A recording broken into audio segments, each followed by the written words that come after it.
Ladies and gentlemen, thank you for joining. Renato, good morning, my friend. Hey, good morning. Thank you for joining us, my friend. Oh, more people are coming. All right, good stuff. Let me see who else is coming. All right, cool. As you all know, as I've been promoting this interview for a little bit of time now, it's been a week or two, a week now. Yasir Sheikh is a really, really good, probably one of my best friends here in Orlando. His wife is best friends with my wife. His kids, his daughters are best friends with my daughters. So we have a multiple layers of connection.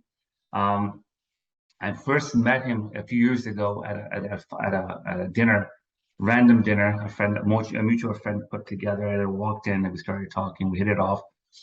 I thought he was an IT guy, or maybe a doctor, or maybe a lawyer. Typical Pakistani occupation, right? Come to find out, he is a self-made entrepreneur, and his story just blew me away. I mean, when I hear it all the time, and I interview him, we're having coffee or dinner, or he's over for dinner. I pick his brain quite a bit, so I thought he'd be a good candidate, a good person to interview today for you guys, to pick up some good value. So we'll get started. Yasir, how you feeling, man?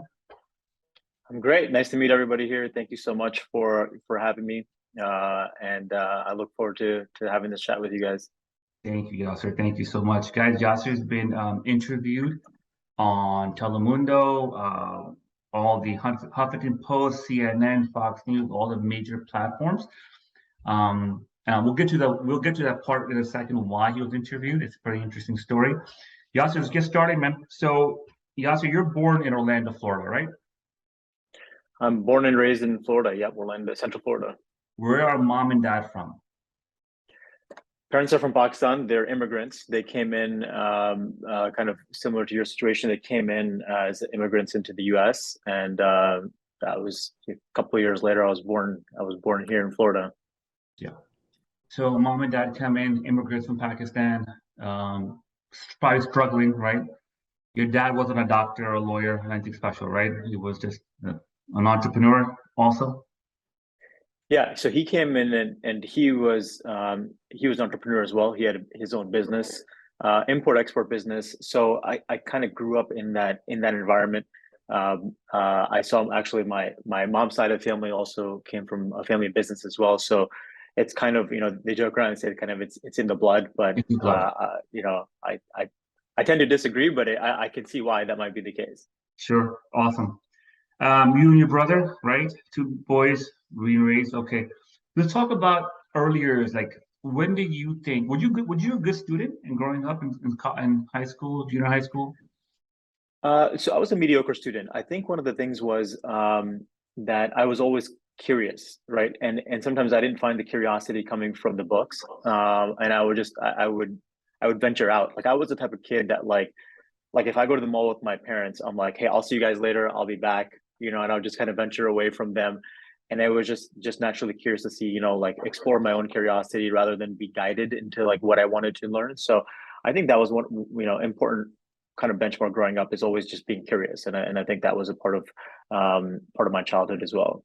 So, team, I'm writing my notes, and every time we do an interview, we did with Lewis, we did with Derek, we did with John G, Ryan. I make my notes, and I recommend everyone here to do that as well, because the top number one thing is curiosity. Curiosity is a huge trait for success, and we'll get to that in a second. But write that down, please. Okay, Yasir. So you're curious. You're a mediocre student, middle class family, a lower middle class. Got it. All right. Middle class, yeah. Middle class. You went to college? I did. I went to UCF. Everything I did was local. So I'm a big Orlando advocate. And anytime anyone has any questions about Orlando, come to me. But I'm a big proponent of all things Orlando, the growth, kind of everything here that we have going on in Orlando. I love it. Yeah, he's. So I'm from Miami.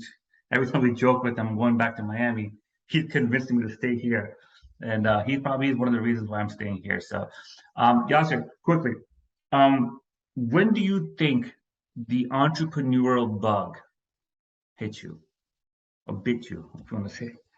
So I was in college. I would say probably early in college, maybe even late in high school, I would say. But like, it was one of those things where like if you're, growing up and in our culture, it was like, hey, you're either doctor, lawyer, engineer, like you said.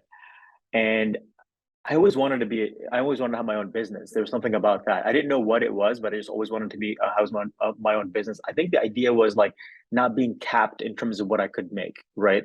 And I think just having that ability to just know that like, hey, whether you're a doctor or lawyer, engineer, to some extent, you're basically told this is how much you're ever going to make. With that said, the pros on those professions is that there are textbooks that can guide you to that path, right? So like you read this book, you pass this test, you're going to be making this much money. The entrepreneur side of things was that you don't have that cap. So now the downside of it is that there's no paved path, right? There's no book you can read that's going to guarantee you X amount of salary. There's no test that you can take that's going to guarantee you an X amount of salary. And no one in here has a guaranteed pay, from my understanding. So we're all in control of our own destiny. And that can be challenging, but it is also extremely rewarding because you can pave your own path. So kind of growing up and answering your question now, what was a bug that bit me was I didn't want to have a capped potential. So I started reading into like just really famous entrepreneurs growing up. And it was just intriguing to me to know like what their path was.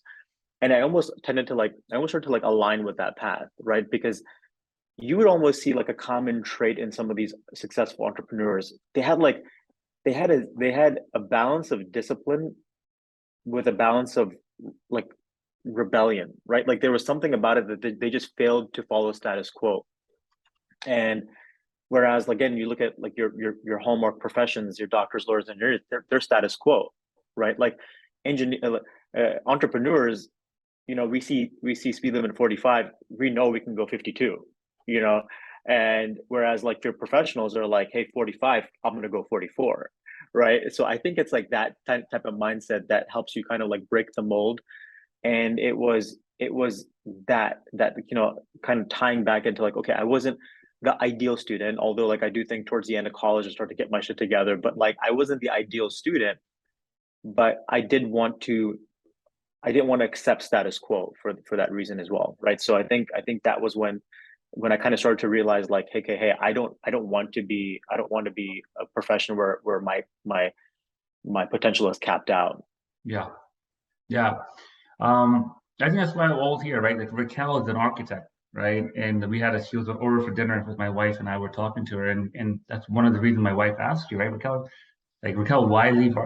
You studied this thing for a long time. Why leave that? And the same thing you said, there's a cap, the limit that what you can do. So Yasir, you're in college. What was the first business? What was the first thing you started with? So the first business I got into was NASCAR. I got into the NASCAR industry. Now I know I don't look like someone that could be in NASCAR industry, right? So, and I stuck out like a sore thumb, man. I would go into those races. So I'll tell you why I wanted to get into NASCAR. So I started studying industries basically. What would be something that would guide me, or kind of like pave the path of success, and I wanted to do it myself, right? And I think one of the important things, and we'll touch base on this, was that I had a lot of personal motivation to do something myself, right?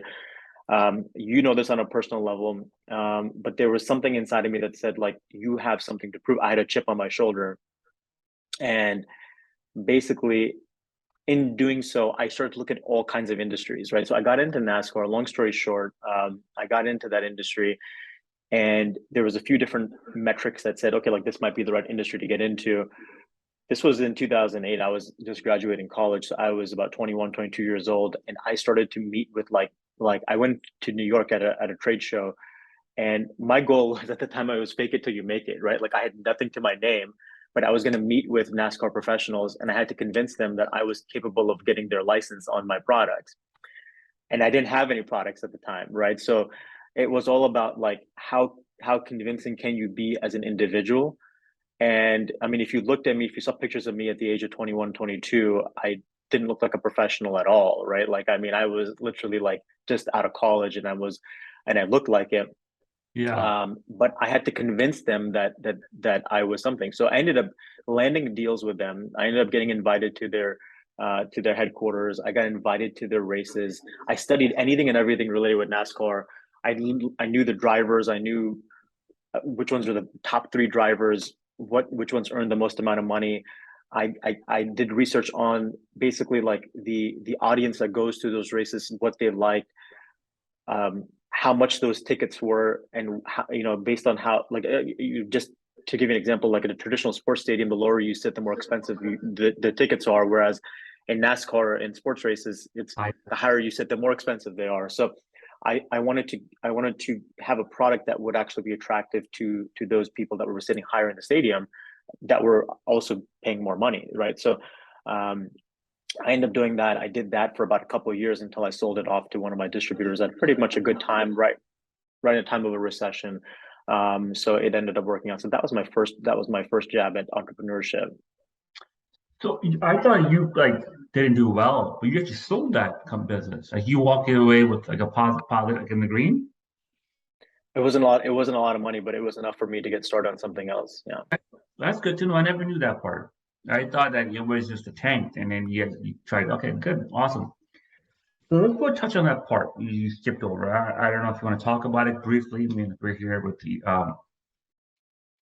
agents of our team right now. The inner stuff that you had, the shoulder, the chip on the shoulder. Talk about that. So without, I do plan on talking about it more in detail in the future. But for the sake of this call, basically I had a chip on my shoulder where I had someone very close to me telling me, "Hey, you're not capable of doing X, Y, and Z. In fact, you're not capable of making more than $5 an hour. You're not capable of working at anywhere more than McDonald's." I mean, these are someone that I held close to me at the time growing up, and that was my driving force, right? I mean, it was like it's something when you feel like you've actually been, when the wound is deep, that's what gives you the most motivation. And I would venture to say that anybody who's successful in life, in any profession, and that definition of successful is basically variable based on person to person, case by case, they have a chip on their shoulder, and they have some sort of motivation, something that's either current or that has happened in the past, that they have something to prove. And I firmly believe that. I think everybody who's successful has something on a chip on their shoulder. Yeah, I agree with you. I think, either a divorce can happen, your spouse can say something to you. You could be a parent, you know what I mean? It could be a friend, it could be a situation. I think most of you know my story, my stroke, right? That was my situation that I was like, okay, I have to do something bigger and better. But okay, cool, Yasir, I understand. So that was something that was, I won't say catalyst, but it was one of the elements, part of the recipe for you to say, you know what, let's go from 0 to 100. Yeah, I mean, I believe struggle breeds success.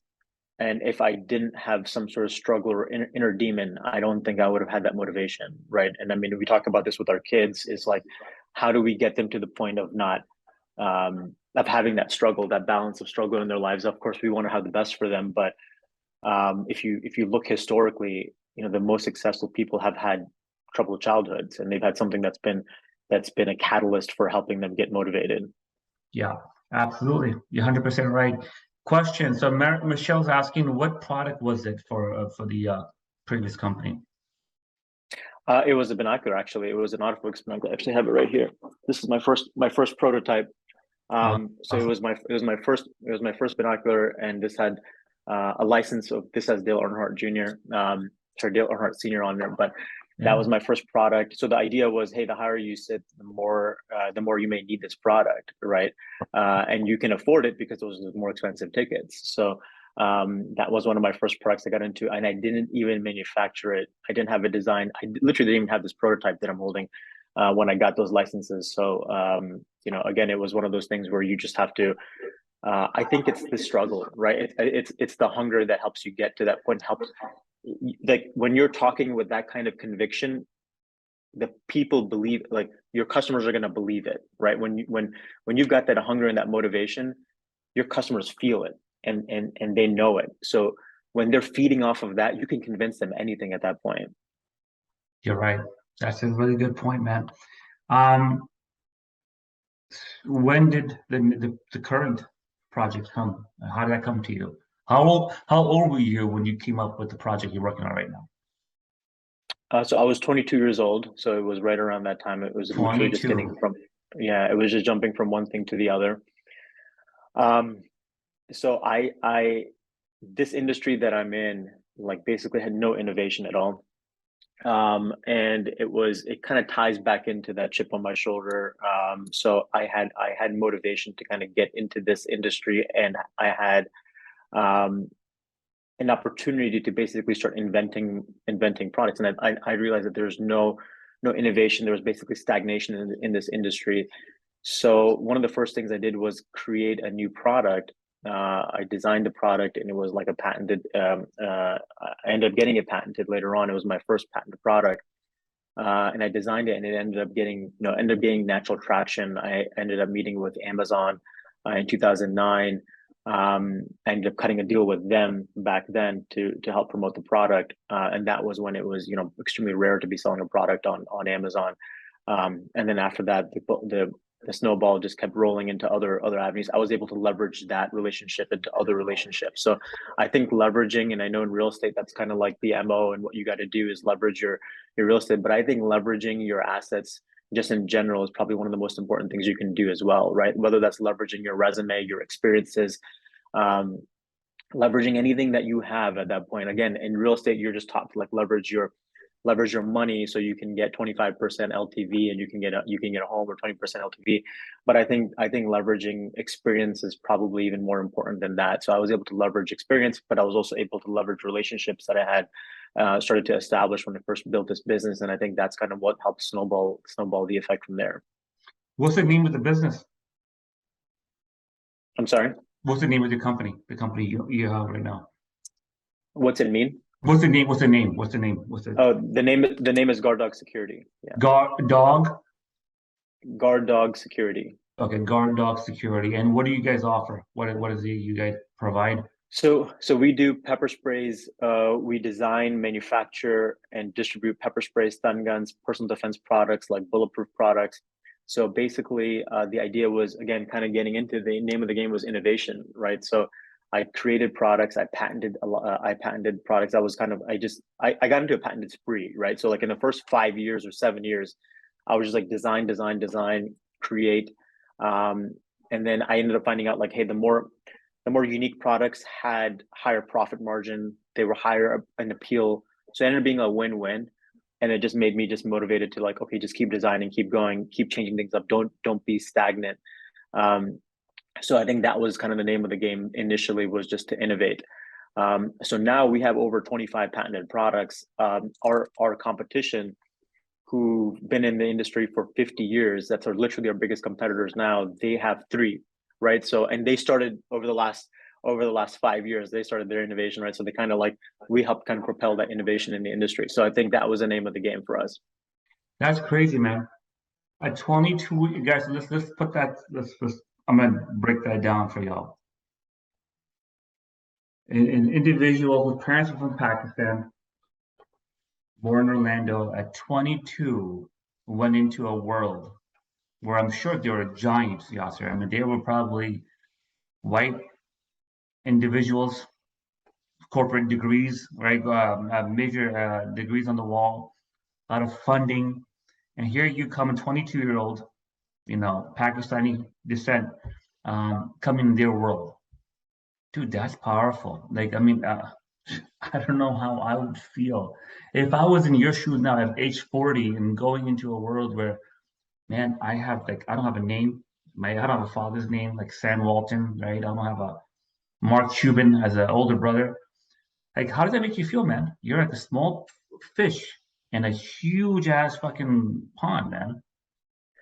I think the name of the game was discomfort, right? And I didn't realize this until I think the name I didn't realize it until later. But so, like you said, I got my first business is in NASCAR.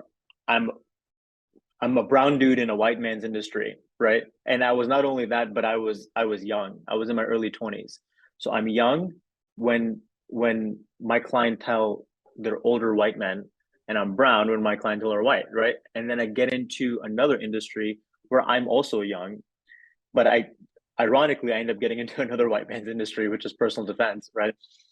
And I'm still young. Like at the time, I was still young, right? So like, I didn't realize at the time I'm putting myself in uncomfortable situations, but it all bred from being uncomfortable, right? Like when I mentioned the chip on my shoulder, like you're not thinking about putting yourself in the most comfortable scenarios, because when you're going to do that, you're only going to get comfortable results, right? You're only going to get a result that breeds just comfort. So, and a lot of times comfort is not happiness, right? Like comfort isn't, sorry, what I would say, comfort is not monetary success, right? So I realized just innately, I was making myself uncomfortable. I was putting myself in uncomfortable situations. And that's like, and if I kind of fast forward to today, I think I'm more mentally durable than a lot of people my age, because I've just been so uncomfortable over the last, 15 years, that now it's not like what would be seen as an uncomfortable situation for a lot of people would be okay for me. Like I can handle it today, and I'm not trying to like toot my own horn, but like it's one of those things where you can just say like, okay, hey, that 15 years I leveraged it to become a more durable person today, and putting myself in situations where literally you're dealing with a VP of a large organization, and your name may not be even the most comfortable thing for them. I mean, I don't have a TSA friendly name for that matter, and I'm going into like industries which were just dominated by the other side in terms of like, hey, you don't belong here. Then how am I convincing them? How am I getting to the table and getting deals done at an early age? And I think it was just like it was the hunger, it was the uncomfortableness, it was just like that desire to do something that would be proving to myself. Wow, that's incredible, man. Sky, let's unpack this for 1 second. His last name is Sheikh. If I know not many people are aware, Sheikh is a very Arabic last name. He's from Pakistan, but it's a very Arabic name. Imagine having a last name like that, and you go into the corporate white world. Sheikh, terrorists, bad people coming into the world where corporate white people are selling a product. Like you have to understand the mindset. So for us agents, when we go for a listing presentation, and we get overwhelmed, we should think about that, right? It's okay to be uncomfortable. Discomfort, guys. Comfort never brought success. I can guarantee you that. And I always say this whenever we get together on meetings, that discomfort is one of the key ingredients to move forward. Wow, that's incredible. Guys, let's talk, man. So you're in the game. First year, how was revenue? First year, and without diving into numbers, first year was enough to prove the concept. Got it. Right. So check mark. I'm a one-man show at that point. I'm doing sales, I'm doing customer service, I'm packing the boxes, but at the same time, it's like, again, you got to do what you got to do. But it was like, it was enough to say, hey, I think I'm onto something here, and I'm working long hours. I'm putting in physical labor, and I'm putting intellectual labor while putting in physical labor, but I think it's working. I think I'm onto something here. That's amazing. Year two, better, obviously, right? Yeah, I mean, as time went on, I got, you end up getting a little more sophisticated, or you end up getting savvy, right? Like for example, I couldn't afford a full-time employee, so I actually reached out. UCF had a program where you could basically get interns. You could get an intern and for subsidized pay. So they would be, they would pay 50% of the pay. I would pay 50% of the pay. So like at the time, I mean, $10 was a decent amount of money. I'm paying $5, UCS paying $5, right? So, so I was able to get my first employee for basically $5 an hour, right? And that helped me grow, and I was able to get more traditional, structured employees at that point. So it was, you have to be scrappy, and that's one thing that goes back into being, uncomfortable, is like, you just have to be scrappy. Like you have to figure out like, hey, I see on TV, you know, entrepreneurs have this huge, you know, this huge business and a huge building, and they're going up in the elevator to their offices, and they've got all these employees they're reporting to, and they just walk down the aisle of cubicles and they're just saying, "Good morning, everybody." You know, that's not reality, right? Yeah. And that's not how you start on a business, right? When you start on a business and you're getting started, it's scrappiness, it's being savvy, it's hey, I got to do everything myself. And even though I know this is quote unquote below my pay grade, I signed up for this. So if I'm not putting it in, no one else is going to do it, right? And no one's going to do it as well as I'm going to do it, especially at this point. So it was at the point where even when I hired my first like warehouse packer, I trained him, and I had passion in training him. And I was like, no, dude, you got to pack a box like this. This is how the tape goes on the box. You know, like I was anal about everything that had to do with the business. And it would, if I didn't know everything myself, I wouldn't be able to hire. Yeah. Right. So I think that was important. So you knew all the different angles, all different departments. Yasir, can you give us an idea of so how many years in the business now? About 12 years now at this point. 12 years. You comfortable now? I'm never comfortable, man. You know me, I'm never comfortable. I think it's one of those things where naturally as a business owner, it doesn't matter what you do. And I've heard it from so many people way more successful than I am. You're never successful, or you're never comfortable. Sorry, you're never comfortable. You wake up in the morning and you're like, what's going to happen to my business? Even though you, on the surface, you seem to have a stable business, you're never comfortable. Yeah. With how you, I'm just thinking, what advice would you give the agents to, like, how do you, some of them have, you know, spouses working, some of them have, you know, situations that I think sometimes kind of like, you know, a cushion. What would you say, like, even with that, having that as a thing, and you know, how do you stay uncomfortable? So a lot of it now, I mean, as we get older and our personal lives develop, there's different things that you can do, right? Obviously, like not everyone's personal life can support like, okay, hey, I'm going here, I'm going all in, like see you later. And if you have kids and you have a wife, that's not as easy to do, right? So one of the things is to you still can't be complacent, right? And not being complacent and content, you want to couple that with other things, whether that's being focused or whether that's being organized to help you achieve your goals. I think that becomes more important as you go later on in life, right? Like it's naturally easier when you're younger to just go all in and be obsessive. Yes. Right. It gets a little bit harder as you get older. But then as you get older, you wanna take into in your toolbox, you should have different tools, whether that's organization or that's focus or that's just being level-headed, right? So you want to just think about other things. Like think about you as yourself as a publicly traded company. And publicly traded companies are just trying to get incrementally better. They're not trying to reinvent the wheel overnight. So they're just saying, how do I get 5% better than my last quarter? And then 5% better than the quarter after that, right? So basically, you just want to continue to get better. You just want to get incrementally better as time goes on. That's pretty powerful, guys. And that's something Edison says all the time, right, Eddie? He's, I think he's showing the house with an agent. But what does that mean for us agents? We're not asking you to perfect and become the Serena Williams or Michael Jordans of real estate the next day.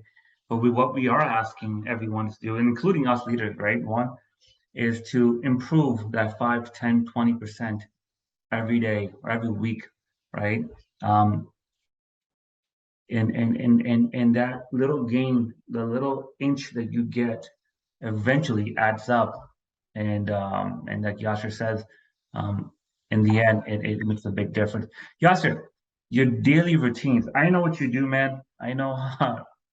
So one thing he does is really crazy, and I'm gonna talk about the Sunday thing. But what time you wake up in the morning?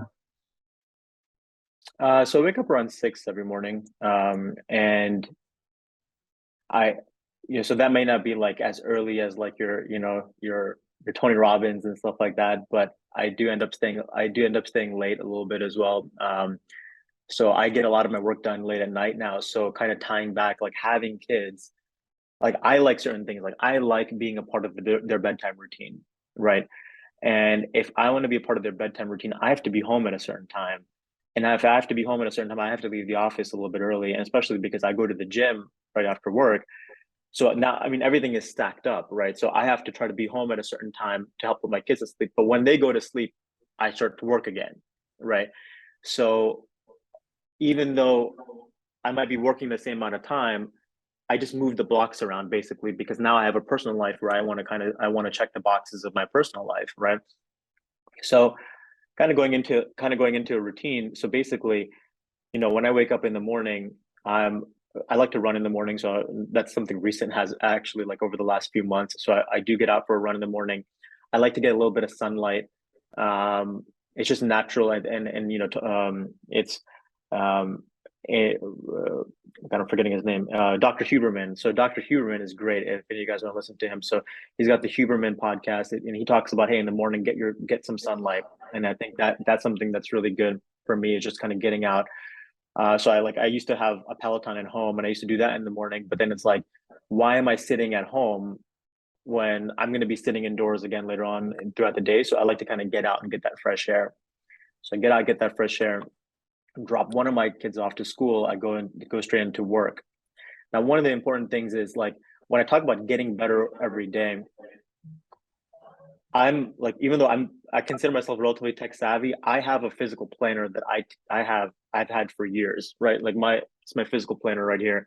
And every day I'm plotting out, like, I'm going through my planner, and that has certain things to help me get better incrementally every day now, right? So basically, I want to know, I plot my day out, I plot my week out on Sundays, but every day I have, what's my one win of the day? Like, what is one thing that I do today that's gonna be considered for me a win?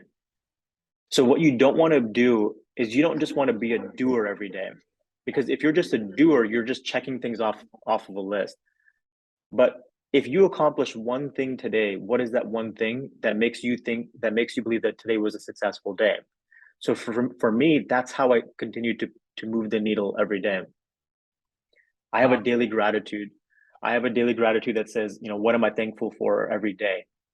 And I think that also helps put into perspective, like, you're just bring you back down to earth, right? Because, like, no matter what happens, you're busy, you have a lot going on, but you don't realize that in any situation, you're exponentially in a better situation than a lot of people in this world, right? So, and my one gratitude cannot be the same that's been in the past, right? So in the beginning, you're like, I'm grateful for my kids, I'm grateful I have a house, I'm grateful for this.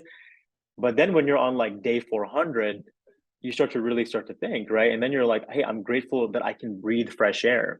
Yes. I'm grateful that I can see the sun. I'm grateful that I have, that I have five fingers on both of my hands, right? Because then you start to realize, right, 2 eyes. So then, that's one of those things that just really helps you kind of just come back to earth, because you're like, hey, it is about win, win, win. But at the same time, how are you self-reflecting to be grateful for what you already have, right? So my morning routine, I'm running, I drop the kids off to school, I get into the office, I take my planner, I move my daily tasks into my into my to-do list. I have check boxes for what I want to get done every week. So I have, like, skills or habits that I want to get done. So every week I refresh those. So it could be exercise, cardio, getting my veggies. It could be making sure I'm looking at my yearly goals, right? Because a lot of times what people do is they set goals and they just completely forget about it. But are you conscious about looking at those goals every day? And do you have weekly goals, daily goals? Do you have monthly, yearly goals? And are you looking at them and reminding yourself of those goals every day? And I think that's one of those things that I practice every day. I flip over to my yearly, my monthly, my weekly, and I write down my daily goals. So I'm always looking at them, because it's statistically proven, the more you look at them, the higher chance that you have to accomplish them, right? And before, I was writing it down on a planner, I would actually, like, I would type it up, and I would just tape it to my bathroom window. So, like, I had to look at my weekly goals every morning, right? And I'm just, like, mentally, I'm just reading it and seeing it, and that helped me a lot as well, right? So that's my morning routine. And then I get into the office, like I said, I have my to-do list, but I have my one win of the day. So no matter what I do, I have to get that one win, even if I have to plow through other tasks. I just have to get that one win every day. And then I go to the gym and I go home to get my kids, make sure I get my kids, put them to bed. And then I get back to work. I spend time with my wife. I have dinner with my wife, and then I get right back to work, and then rinse and repeat until, and again, the idea here is that just getting incrementally better. And that's the name of the game for me. Wow, guys, a lot to unpack there. So by the way, a segue, a promotion for tomorrow's thing. I'm doing the business planning thing with you guys. So thank you, Yasir, for putting that in there. How important is planning and goals, right? That tomorrow's session will be at 11 a.m. at the headquarters of More Homes. Please be there. We're gonna go over some good stuff. Wow. So, I have my notes over here. Daily gratitude. That's super important. People understand that. I think you guys remember, Rafaela, you were there with us this summer. Raquel was there. I did a boot camp. Me and Kevin did a boot camp, and that's one of the things that we put on there, right, the board. How important is gratitude? Because look, market is crap right now. It's shifting. Whereas last year, this time, we're closing 3-4 deals a month each of us. We're down to 1 or 2 right now. Some of us don't have a deal on the board right now. Gratitude will help you focus less on the negative and more on the positive. Tony Robbins says it changes your state of mind. So everyone here who's here on this webinar, please do yourself a favor. 10 things you're grateful for every morning. And some of you say do it in the morning and night. I used to do it once a day. But like Yasir said, you should change them. Like recently, I have the same thing. I have a book. And one day, my wife, my daughter. But then it's like, the other things that we take for granted, our fingers. The fact that, you know what? I mean, back to going my story, but to go to the bathroom on your own. I was in a hospital. I had to have some guy to come and clean me like a baby at age 35. And that was so crucial for me. So when I was up and walking and I was able to, take care of myself, I was so grateful for the fact that I can go to the bathroom on my own. I can go take a shower on my own. I don't need 2 nurses to walk me in there. So anyway, with that being said, also goals. Talk about this more tomorrow. Listen, how many of y'all have goals? Raise your hand. Awesome. So the thing is that I bet you most of you have it here. And it's really important to have it in a piece of paper or on a board in front of you. And I'll talk about that more tomorrow. The one win for the day, that's crucial. To Edison's and Juan's point, they talk about that all the time. It's okay. Like, this market is tough. I keep saying that. But aim for that one win. What's that one win for us in real estate? A new relationship, a new connection. Someone, and by the way, we don't have to make a new connection to sell in the house or her house. Someone that knows your first name now. That should be our win. Our win for the day. A new person that knows Michelle. That's it. There's nothing about real estate, nothing about mortgages, that knows Raquel. And you build on that. Now, Raquel, what do you do? I'm in real estate. But don't try to sell them. So when you try to sell them and this and that, to sell yourself. Hey, how can I help you? What can I do for you? How can I provide value to your life? So Josh, you wake up 6 o'clock in the morning. Just like, you have a company, you've been 12 years in the business. Do you really have to go to the office every morning, bro? Like, can you sleep in till 10 and then get up and do a cup of coffee with beautiful wife and take her for a walk? Like, why? So the idea is this, like, technically no, right? Like, I've been taking more vacations, this, like, I go more away now than I have before. Yeah, your wife takes you, bro. Not. Yeah. And the idea is this, right? Like, I've gotten now to the point, like, I've been blessed to have a business where I don't have to look at the granular aspects of the business every day, where I can be more, I can look at the overall broad picture. And that's been one of the things that's been good for me as well, is that being able to kind of zoom out and be able to focus, like, okay, like I did a lot of the groundwork, and although it's never done, the groundwork, the pieces are there. And as you know, when it's your pride and joy, you're always looking at it with some critique. And I think that's been one of the things that helped me grow as a person, is like removing myself from the perfection of the day-to-day, and knowing that there's going to be a lot of imperfection on a day-to-day, but just saying, can I zoom out and look at the big picture? And at some point, like, it's kind of like a basketball analogy, right? Like, hey, or like any sports analogy, but when the team is winning, you can get away with some of the imperfections underneath, right? So like if two people don't get along, it's okay, or hey, if the perfections of the company aren't there on a micro basis, as long as I can make the top of that funnel bigger, then everything else kind of falls into place at some point, right? So now the idea is like, how do I get into the business and help the top line numbers? How do I get in there, lead a meeting to help achieve some goals that we might have as a company? So that's kind of that's a reason why I get in here now, and the motivation is different now, right? Because now the motivation is like, hey, if someone has a squeaky chair, I'm grateful I don't have to worry about it anymore, right? Like I think that's one of those things that's like I was able to achieve that like small level of success to say like, okay, I don't have to work on it. I've got someone that's going to deal with it. But now it's like, okay, a new product launch. How do I get ready for this next big event? And a lot of it has just been kind of working on that, right? So that's where the drive is to come in every day now. So guys, going back, we had Juan's boy Lewis. We had Edison's good friend Derek and Lewis are multi-millionaires. Derek doesn't have to work anymore. He has a private plane, he told me the other day.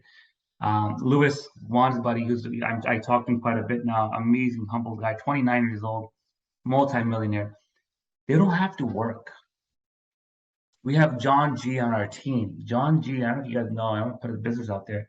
John G has a lot of money behind him. Like he doesn't have to go sell homes. He doesn't have to wake up 6 o'clock in the morning, go to the gym, and open doors for people to buy a home.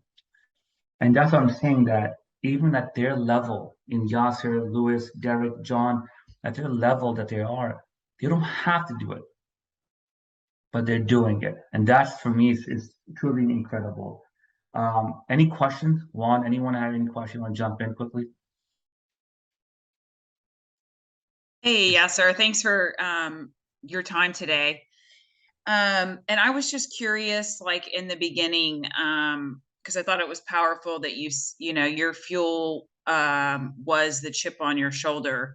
And, I think Tim Grover talks about that, like in his book, Relentless, to use your darkness as your power. And I find that as motivation a lot of time. I don't want to do this, I feel lazy, and just snap it into place. So I was curious, your chip on your shoulder, just to dive a little deeper, like when you walked into that first meeting at 22, like you said, you're the brown guy, these old white, probably like redneck men type of industry. What was it? What did you say to yourself in the mirror before you walked in there? Was that, empowered you? Fear, anger?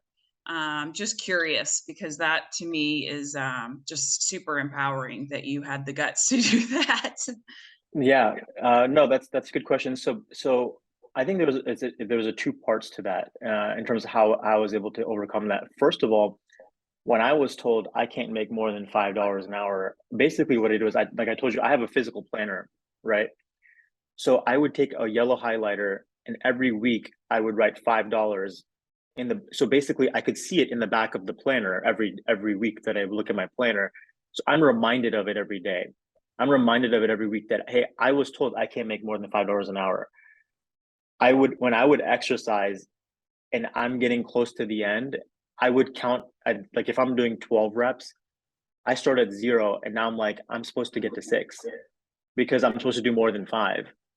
So it was like on a daily basis, that was my inner motivation. But then like how I projected it out, when I went into these meetings, I didn't see older white men. I didn't see these people for who they were. For me, they were a barrier to my success. Like I just had to get through them to accomplish my goal. And so I didn't see them as like, it's basically like being colorblind, right? Like if you're colorblind, you still see the same colors that anyone else sees. Your mind just doesn't perceive it that way. So although now I reflect back and I'm like, shit, like how did I do it when I'm, you know, the 22-year-old brown guy in a room of white men? At that time, I didn't see it that way. It was just like, you guys are just, I need to just check. I need to get you guys on my side of the ring, and then I move on. Like or just like, get out of my way. Yeah. So, but in order to do that, I had to be intentional about what I did, right? Like, okay, I get into that meeting. Hey, what am I going to do? I'm preparing for that, you know, relentlessly for the days before, the night before, the morning of, and then I'm strategic and I'm tactful about it.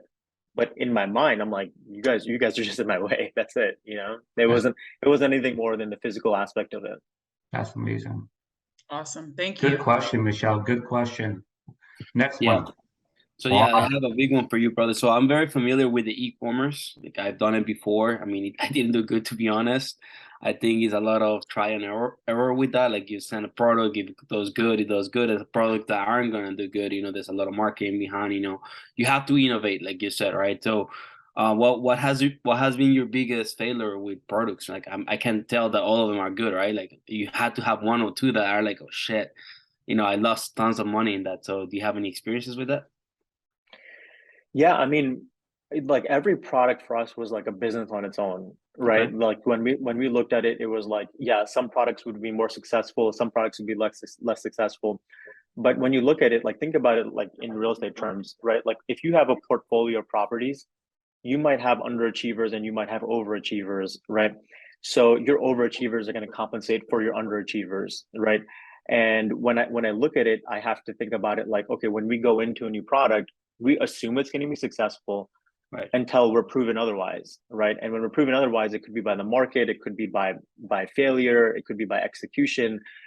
So basically, when we would introduce a product, we would just go all in on it, right? And that was one thing, is like we just go all in. We make sure that we don't cut any corners. The packaging's got to be great, the launch has got to be great, everything's got to be checked off. But hey, if it didn't work, then kill it and on to the next, right? Like you can't dwell on it. And again, your goal should be to build that portfolio, so that way you have you're building in safety nets of you know what might be successful and what's not. Like now, if you just have one product and that's a bust, then you're putting all your eggs in that one basket, right? And either it's going to be absolutely amazing, or it could be just complete shit, right? But when you don't have, when you're not diversifying your portfolio, and I think that's the case, like I said, I mean, real estate's a hallmark of that. You got to diversify your portfolio. So that was the same name of the game for us in products. Gotcha. And the reason why I asked that is just because with us, with real estate agents, it happens that we invest in a lot of things that we want to do, like sellers, buyers, you know, like we send postcards. We do a lot of things because we want to get more business. But the key that you just said right there is going all in. You know, I think sometimes we start with something and we expect results right away. Yeah. So we start buying like, you know, postcards for sellers, for farming, you know, and you would do it for a month or two, and that's it. It didn't do good, then we go away from it. So like I think relating that to products is like you gotta go all in with everything that it takes to get that business, you know. And then once you know that you exhausted all the resources, and you know you move on to the next one and keep growing that portfolio, right? Awesome. Yeah, and one thing I realized was, you know, execution is just so important, right? And if you don't have the proper resources, you're not properly prepared for a particular task, then don't do it. Like I mean, we had a situation where we signed up for a trade show, we spent money for it, we did the displays for it, and I just like, guys, we're not ready for this. I don't think that we're going in this with proper, you know, planning and strategy. So I pulled out of it. I mean, we lost a good amount of money, and this has happened on a few occasions where it's like, I'd rather lose money in the front end than lose money and morale and time on the back end. Yeah. Right.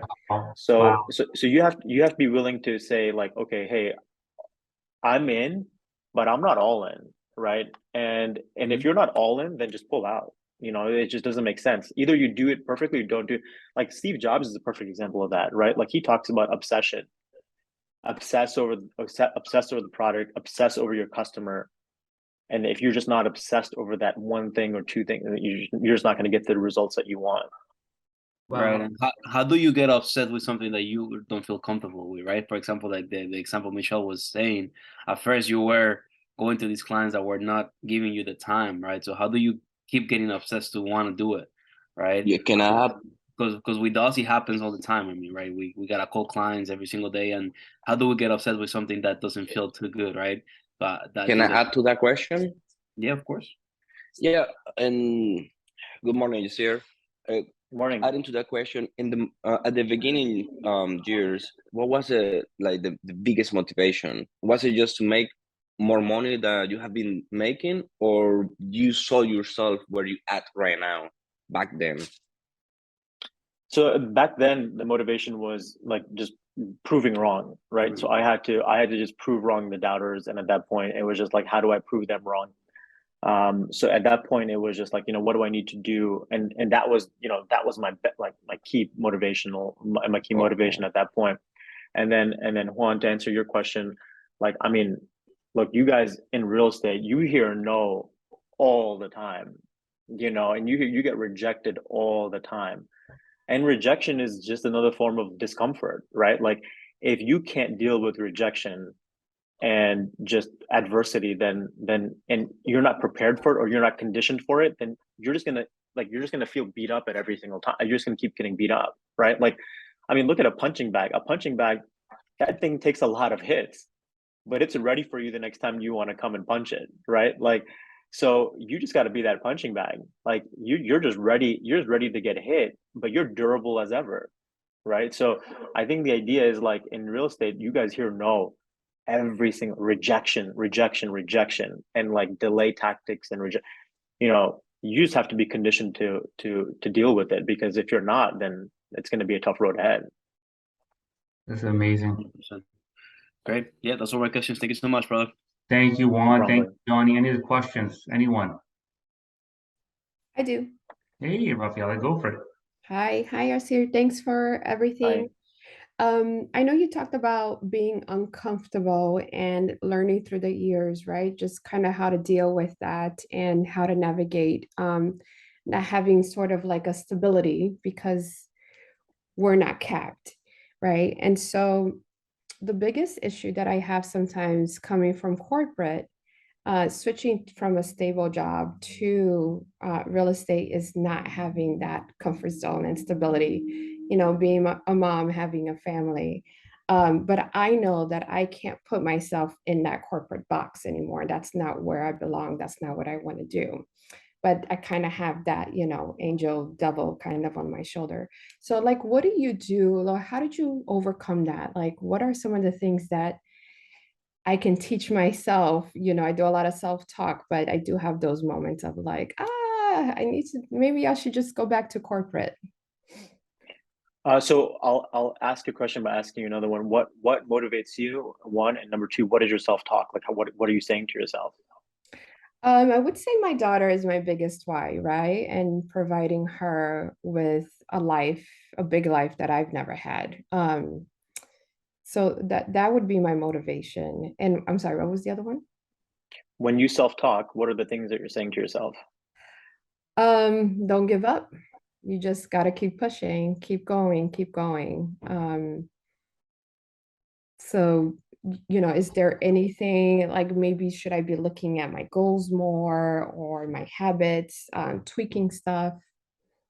So I think that's important, right? Because if your daughter is your motivation, right, you have to do the best for your daughter. And if that means like you never want to put your daughter in an uncomfortable situation, right?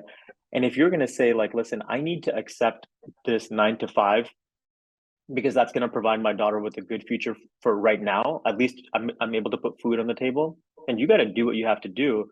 But if your primary goal is to have the unlimited cap, then your night job is that second goal, right? And you're just saying this 9 to 5 is just here so I can put food on the table, but I know I'm going to do more. And when you say I self-talk and I say do better, do better, do better, you have to combine those two things, right? One, your motivation, which is your daughter, and two, your self-talk, which you're telling yourself you have to do better. Mm-hmm. So if a 9 to 5 is what it takes, but then your night job says do better, or your second job, or whether it's, whether you're selling homes or whatever it is, then you have to know, like, that's my end goal. And my current goal to get to my end goal is just a bridge. And it's okay to have a bridge, right? And one thing that we don't see today is, like, we think that, hey, we either go all in on having no safety net or we don't. But you can do both as long as you're leveraging your time and your assets the way that you want to do it, right? And I don't think there's anything wrong with that. But just know that, like, if you want to do more, then do more. But be focused on it, right? Because a lot of times what people do is when they take that 9 to 5, they get complacent, they get comfortable, and that's it. But for you, you just have to remain hungry and just not be content with that one level of comfort, knowing that you have a bigger goal ahead of you. That's deep. Thank you. Rafaela, did he answer your question? Yeah.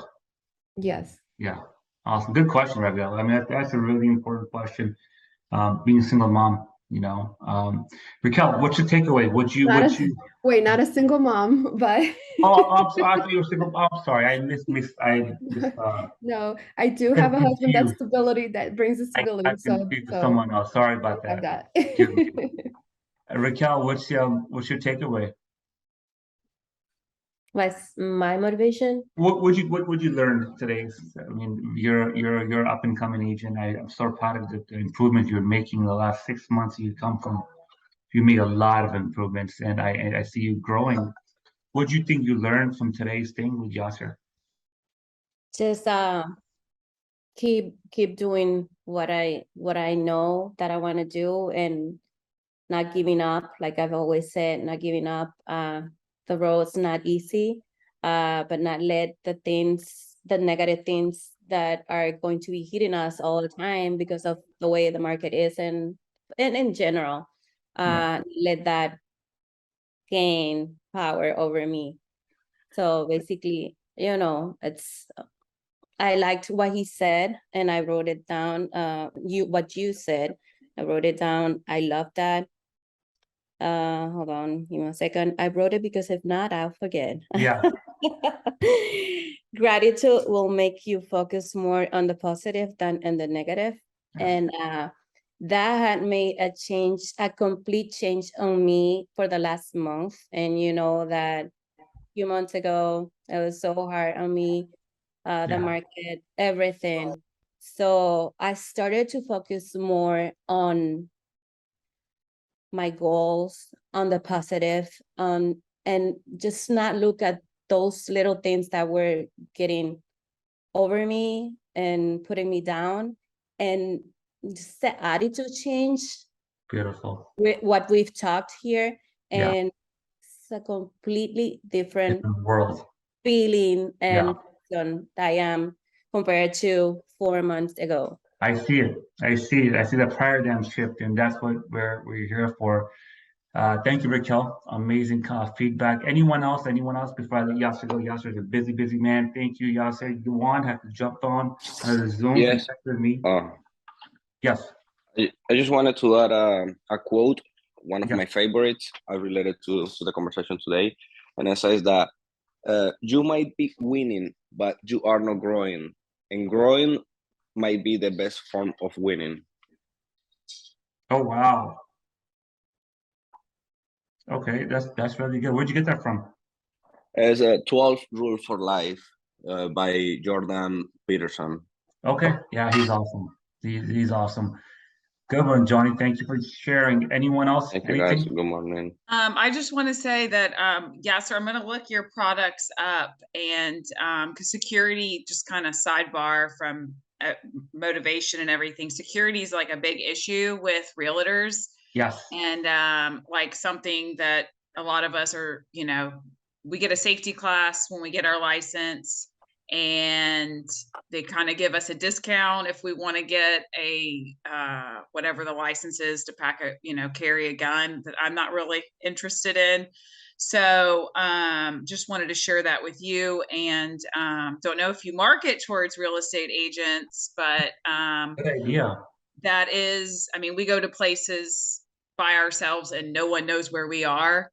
And I get a million emails every day for all kinds of different things that pertain to real estate, and security is not one of them. So just kind of thinking about all that at once. We had So. some we had one of our distributors selling to like Century 21 a while ago, and they were doing quite well. So I'm aware of the need and the demand for personal defense when it comes to what your guys' profession. You're kind of out there putting yourself in dangerous situations constantly. So definitely aware of that, and thank you for that that tidbit. It's definitely helpful. So I'll share the website information, and I will connect you guys with the company.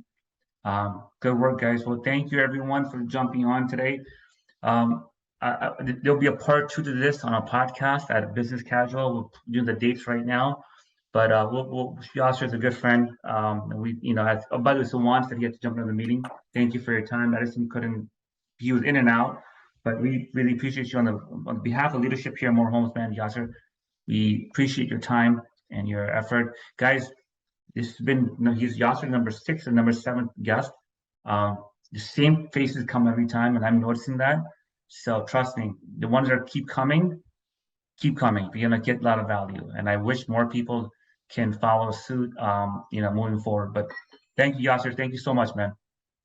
Okay, thank you guys. Appreciate it. Thank you, buddy. Thank you so much. Okay. Bye-bye. Bye, guys.